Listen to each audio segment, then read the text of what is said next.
Sekarang tanya ke diri Anda, seberapa puas Anda dengan masa sekarang Anda? Ya, kalau ada ukurannya adalah dari 0 sampai 100. 0 ini artinya Anda ya nggak puas lah dengan masa saya yang sekarang ini ya, dengan kehidupan saya yang sekarang. Atau kalau betul-betul Anda puas, wah udah, pokoknya saya udah puas Pak Mike. Saya udah nggak perlu apa-apa. Itu 100. Anda dari 0 sampai 100, seberapa puas Anda dengan kehidupan Anda yang sekarang? Saya pengen lihat. Saya nggak puas Pak Mike dengan hidup saya yang sekarang. Ya. Waktu saya ketemu dengan Atomi di tahun 2018 bulan Agustus, saya hanya 10% puas dengan kehidupan saya. Meskipun saya sudah punya kerjaan yang bagus, ya, penghasilan kami di atas 1 miliar setahun dari kerjaan kita, tapi saya nggak puas. Hanya 10% saya puas. Ya bersyukur lah, bukan artinya saya tidak bersyukur ya. Jangan samakan kepuasan dengan hati yang bersyukur. Bukan. Saya bersyukur punya kehidupan seperti itu. Tapi saya tidak puas. Ya. Saya tidak puas. Kenapa? Karena saya hanya bisa mencukupkan diri saya sendiri. Saya belum bisa mencukupkan orang-orang di sekeliling saya. Ya, kalau ada orang mau pinjam duit, aduh, gua aja udah pas-pasan. Lu lagi minjem duit. Nggak punya, sorry ya. Padahal penghasilan saya besar. Ya. Atau saya mau jalan-jalan, aduh nggak bisa, nggak ada cuti. Cuti saya tuh harus dikumpulin 3 tahun untuk pulang ke Indonesia. Ya, nah itu saya. Jadi saya bilang bahwa saya hidupnya tidak puas. Ya, jadi saya nggak puas dengan kehidupan saya, walaupun saya sudah punya titik, titik, titik, titik. Ya, jadi kalau Anda mau revisi boleh. Ya, bukan artinya Anda tidak bersyukur. Ya, Anda bersyukur dengan kehidupan Anda, tapi Anda belum puas dengan kehidupan Anda sekarang. Ya, oke. Pertanyaan berikutnya, seberapa puas Anda dengan masa depan Anda? Ketikkan lagi, dari 0 sampai 100. Saya pengen lihat. Masa depan saya, Pak Mike, sudah cemerlang. Ketik 100. Ayo, siapa yang sudah 100, siapa yang belum 100? Ketikkan dari 0 sampai 100, masa depan Anda seberapa puas Anda punya? Kalau saya perhatikan, yang puas dengan masa sekarang lebih tinggi ya. Lebih banyak orangnya daripada yang puas dengan masa depan. Kenapa? Pernah tanya nggak kenapa? Kalau dulu saya 0%. 0%. Kenapa? Karena saya tidak bekerja untuk masa depan saya. Saya hanya bekerja untuk masa sekarang saya. Apa yang saya pikirkan, apa yang saya rencanakan hanya untuk hari ini. Ya, kadang kita menggunakan ayat-ayat firman. Cukupkanlah dengan apa yang kita punya, ya. Puaskanlah dengan hari ini. Lakukan setiap hari. Ya, kita mencampur adukan kerohanian dengan realitas. Ya, walaupun Anda punya iman, tentunya semua orang punya iman, ya. Tapi kita nggak bisa berbicara tentang hanya iman, iman, iman, iman tanpa perbuatan. Apa yang kita kerjakan sekarang, ini akan menjadi masa depan kita. Apa yang terjadi dengan sekarang, ini yang terjadi dari 3 tahun yang lalu Anda ambil keputusan. Kalau Anda tidak puas dengan kehidupan Anda sekarang, berarti Anda salah ambil keputusan 3 tahun yang lalu. Nah, sekarang kalau Anda mau memperbaiki masa depan Anda harus perbaikinya sekarang. Supaya Anda bisa puas 100% masa depan Anda. Itu maksudnya. Ya. Jadi waktu saya ketemu dengan Atomi, saya tidak puas dengan masa depan saya. Nol. Karena saya nggak tahu apa yang terjadi kalau saya besok di PHK.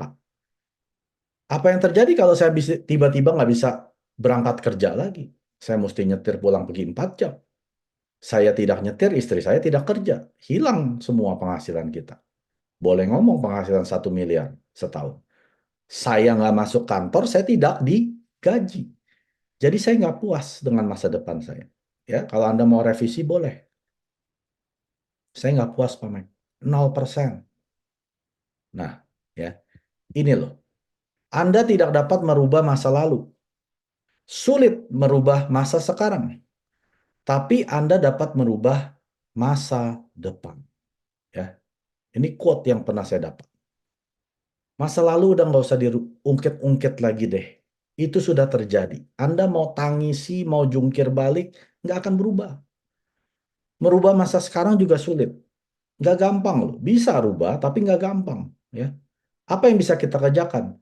Masa depan kita yang bisa kita rubah. Maka dari itu, saya akan jelaskan tentang ini. Ya.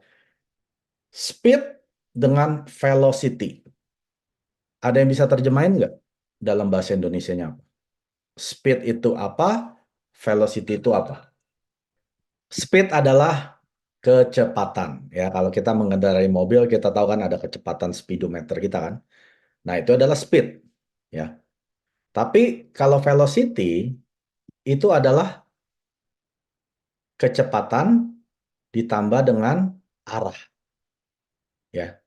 Speed plus direction itu sama dengan velocity.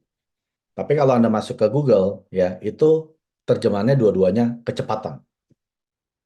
Emang Indonesia ya kurang detail sedikit ya. Sebenarnya kalau velocity itu adalah kecepatan yang ditambah dengan arah ya. Kalau tadi kan cuman speedometernya berapa ratus kilometer per jam. Nah, sekarang dengan velocity Anda ditambahkan dengan arahnya. Mau ke utara, ke timur, ke selatan, atau ke barat itu tergantung arahnya Anda kendarai mobil Anda. Sekarang pertanyaan saya, lebih penting speed atau kecepatan atau velocity? Kecepatan plus arah. Mana yang lebih penting? Speed atau velocity?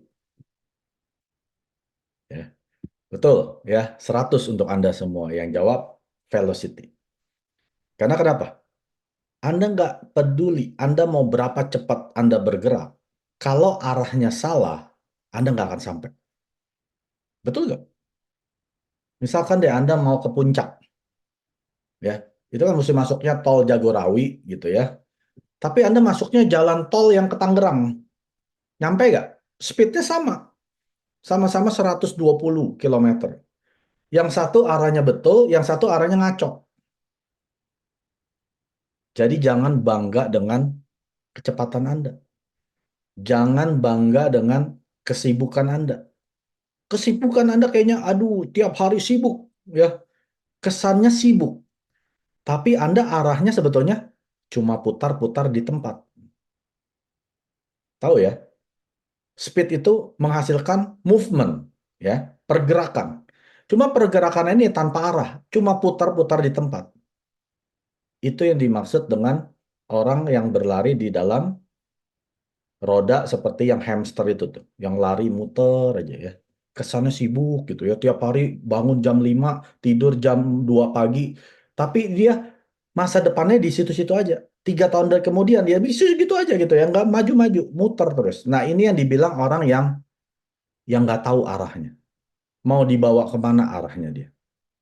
Jadi jangan sampai kita sibuk tanpa arah.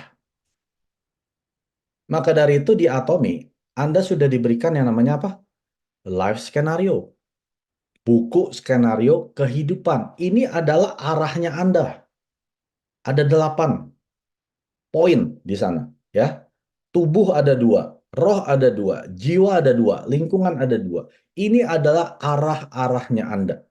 Jadi jangan hanya sibuk melakukan aktivitas, tapi tidak untuk ke arah yang di life skenario ini.